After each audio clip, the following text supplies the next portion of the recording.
I got this shirt from the Salvation Army and I wanted to turn it into something that didn't look like pajamas, so I took it apart and these were the pieces that I had. So the main plan is to have these as the boob pieces. I haven't decided if I wanted them like this or if I wanted to cross them across my body yet. So since this is not a stretchy fabric, we have to put elastic into our fabric, so this is what I prepared for the neck, and the back's going to be elasticized as well. So this is sort of what I'm going to be doing. And that was basically the plan. So I first created this elastic neck piece, and I'm going to show you how I did it by showing you how I did the back pieces.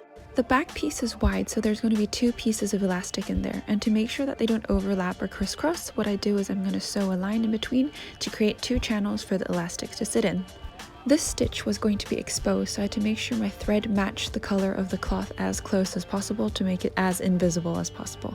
So I quickly wound some of that green thread onto a bobbin, just enough for 1 line of stitching, and then I sewed straight down the middle of that piece of fabric that I had.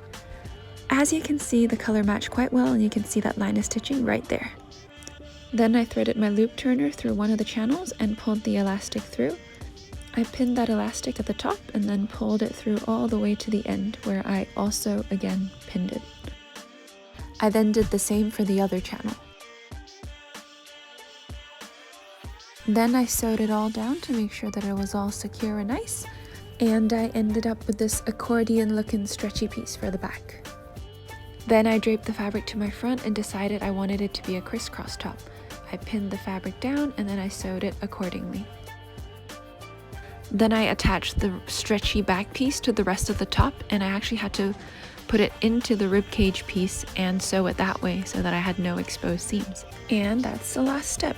So here's how the top turned out.